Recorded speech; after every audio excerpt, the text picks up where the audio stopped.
அருள் பெருஞ்சோதி அருள் பெருஞ்சோதி தனிப்பெருங்கருணை அருள் பெருஞ்சோதி எல்லா உயிர்களும் இன்புற்று வாழ்க. சாமி, இன்னைக்கு ஏதாவது மகான்களை பற்றி ஏதாவது ஒரு கதை எடுத்து சொல்லுங்க சாமி. அதாவது மகான்களை பற்றி காலமெல்லாம் பேசிக்கிட்டே இருக்கலாம். அப்படி அத்தனை மகான்கள் நமது நாட்டிலே தமிழ்நாட்டிலே பிறந்து வளர்ந்து நம்மளை எல்லாம் சீர்திருத்தம் பண்ணுவதற்காக பல கருத்துக்களை சொல்லி வேதங்களை உருவாக்கி வைத்துவிட்டு போன மகான்கள். அந்த வகையிலே எல்லா வகையிலும் முதன்மையானவர் நாரத முனிவர். அவருக்கு ராஜரிஷி பட்டமே கொடுக்கக்கூடிய தகுதியில் வாழ்ந்தவர். அப்பேற்பட்ட ஒரு மகான் தான் ஒரு மகான்கிறது அவருக்கு தெரியாது. மகான்கள் வரிசையிலே நாம் இருக்கிறோம் என்ற எண்ணமும் அவருக்கு கிடையாது. அவர் என்ன செய்கிறார், ஈஸ்வரனிடத்துக்கு போய் ஈஸ்வரனை பார்த்து வணங்கி விட்டு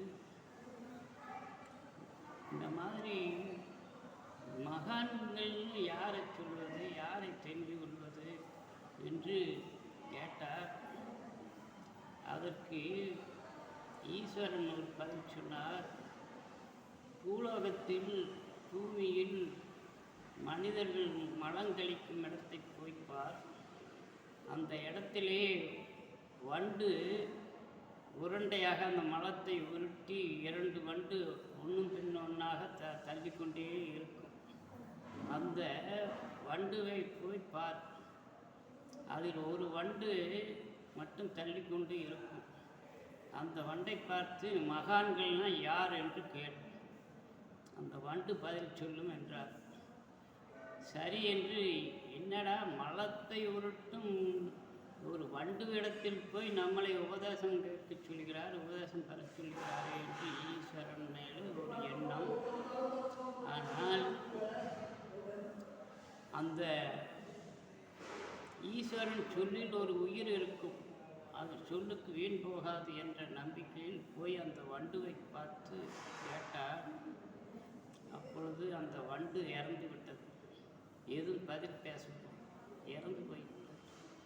ஆகா, நம்மளுடைய வார்த்தையை கேட்டவுடனே அந்த வண்டு இறந்து விட்டதே, இப்படி ஒரு பாவத்துக்கு ஆளாகிவிட்டோமே என்று சொல்லி மனம் பதறி மீண்டும் ஈஸ்வரனிடத்தில் சென்று, சாமி இந்த மாதிரி போனேன், கேட்டேன், இந்த வண்டு இறந்து விட்டது, இது என்ன பரிகாரம்னு ஒன்றுமே புரியலையே அப்படின்னார். அதை விட்டு ஒரு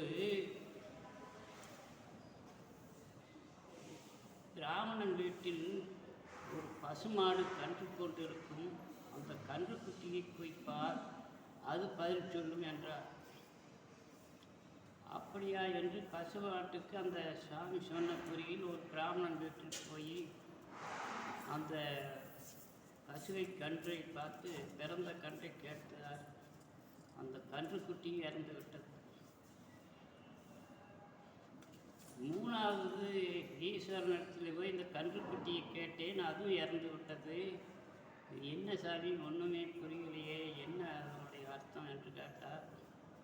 மீண்டும் ஒரு அரசனிடத்திலே ஒரு கிளி ஒன்று வளர்ந்து கொண்டு இருக்கிறது. அந்த அரசனுடைய மகள் அந்த கிளியை அன்பாக வளர்த்து கொண்டிருக்கிறார். அந்த கிளியை போய் கேள் சொல்லும் என்றார். அதேபடி அந்த அரசனிடத்திலே சென்றார். அரசன் நாரதர் வருவதை பார்த்து ரொம்ப ஆனந்தப்பட்டு வரவேற்பெல்லாம் செய்து, அவர் சாமி வந்த நோக்கம் என்ன என்று கேட்க, இந்த மாதிரி உன்னுடைய மகள் ஒரு கிளி வளர்த்தி கொண்டிருப்பதை கேள்விப்பட்டேன், அந்த கிளியை பார்க்க வேண்டும் என்று ஆசைப்பட்டேன், அதனால் வந்தேன் என்றார். உடனே அந்த கிளியை அரச சபைக்கு கொண்டு வர சொல்லி அந்த அரச சபையிலே வைத்து அந்த கிளியை கேள்வி கேட்டார். அந்த கிளி அந்த இடத்துல இறந்து விட்டது.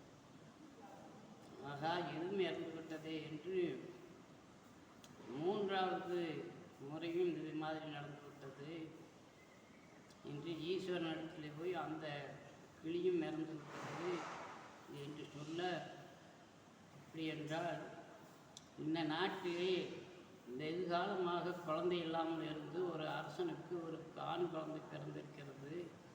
அந்த குழந்தையை போய் கேள், அந்த குழந்தை உனக்கு சரியான பதில் சொல்லும் என்றார். சரி என்று நாரதர் கிளம்பினார்.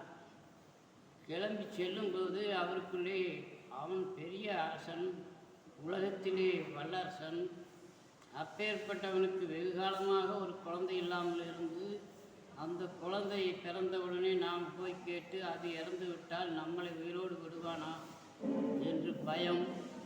ஆனால் இருந்தாலும் ஈஸ்வரனுடைய சொல்லை காப்பாற்ற வேண்டும் என்ற எண்ணத்தில் மீண்டும் அங்கே செல்கிறார்.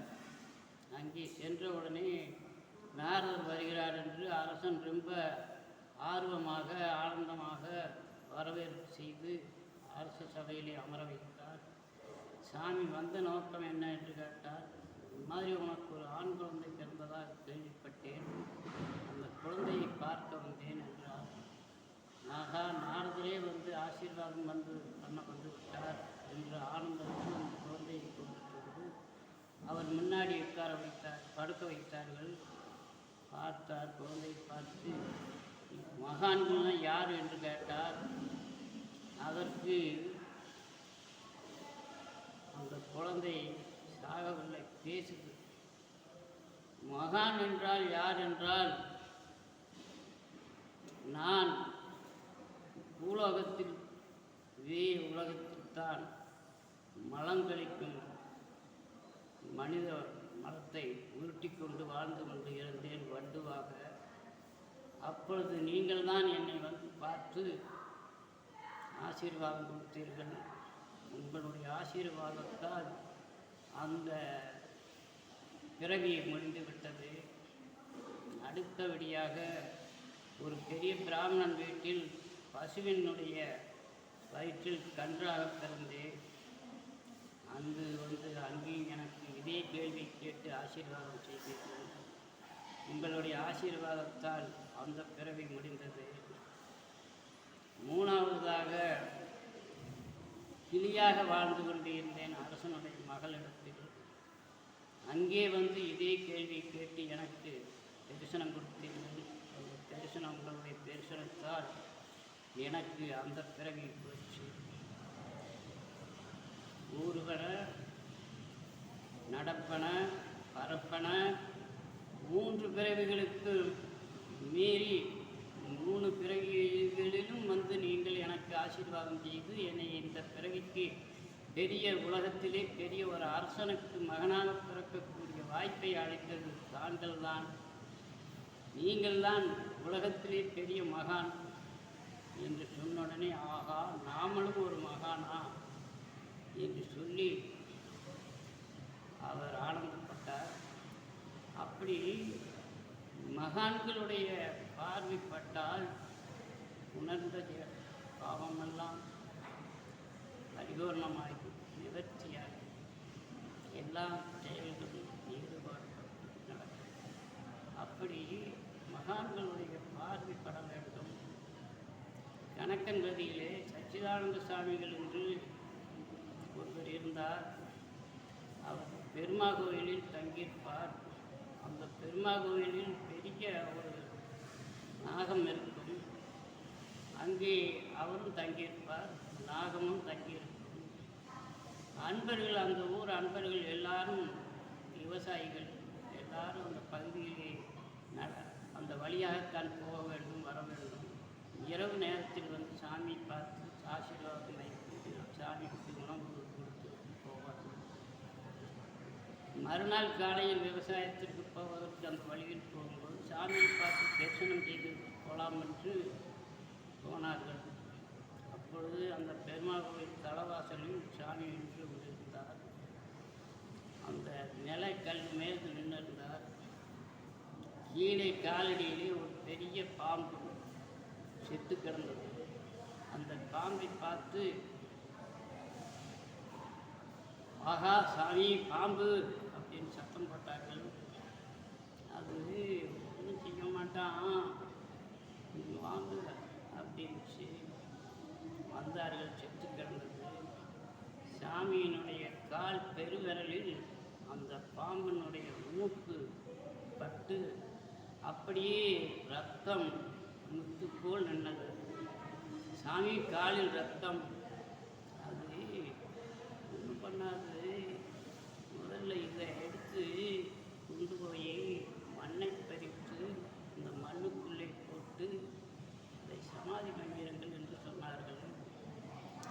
அதேபடி அதே இடத்தில் கொஞ்சம் தூரம் தள்ளி கொண்டு போய் மண்ணை பறித்து ஜவுளிக்கடையிலே போய் புது ஆடை எடுத்து வந்து அதற்கு கோடி போடுவது போல் போட்டு மகான்களுக்கு எப்படி செய்வார்கள் அதே போல் அந்த பாம்புக்கு சமாதியில் துணியை போட்டு புதுத்தாடை போட்டு அதை மூடி மறைத்து விட்டார்.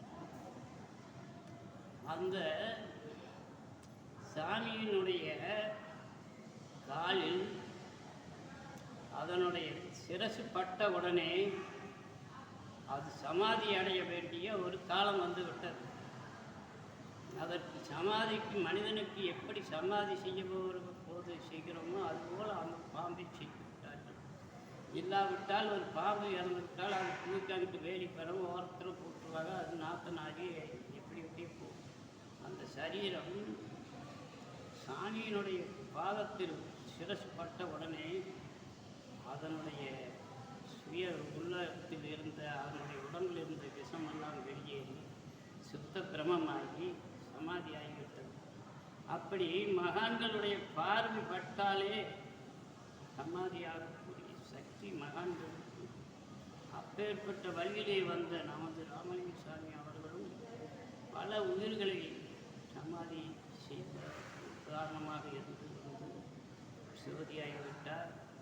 அப்பேற்பட்ட மகானுக்கு ஒரு பூஜை நட இருக்கிறது. எல்லா ஆண்டுகளும் வந்து அதை கடந்து ஆனந்த படமாக கேட்டுக்கொண்டு அருள் பெரும் ஜோதி தனிப்பெரும் கருணை அருள்